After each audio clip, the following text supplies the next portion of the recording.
Hi friends, welcome to cine family two. TV serial beautiful couple Mukesh Gowda and Raksha Gowda వీరిద్దరూ కలిసి ప్రముఖ star మా ఛానల్లో ప్రసారం అవుతున్న గుప్పడంత మనసు సీరియల్లో హీరోయిన్ రిషి వసుధర క్యారెక్టర్లో చాలా అద్భుతంగా నటిస్తూ మంచి పేరును, గుర్తింపును, సక్సెస్ను అందుకుంటున్నారు.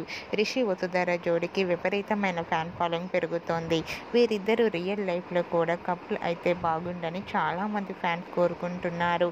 అయితే రీసెంట్గా Guppedantha Manasu serial heroine Rishi Vasudhara shooting location and real life latest ఫొటోస్ను షేర్ చేశారు. ఆ ఫొటోస్లో రిషి వసుధర చూడముచ్చటైన జంటగా చాలా అందంగా కనిపించారు. ఆ ఫొటోస్ చూసిన వారంతా beautiful and lovely couple and made for each other అంటూ కామెంట్స్ పెడుతున్నారు. మీకు కూడా Rishi Vasudhara shooting location and real life latest photos మీకు నచ్చినట్లయితే మీ అభిప్రాయాన్ని మీ కామెంట్ రూపంలో తెలియజేస్తూ లైక్ చేయండి, షేర్ చేయండి. మరిన్ని ఇంట్రెస్టింగ్ అండ్ లేటెస్ట్ అప్డేట్స్ కోసం మా సినీ ఫ్యామిలీ 2 ఛానల్ని సబ్స్క్రైబ్ చేసుకోండి.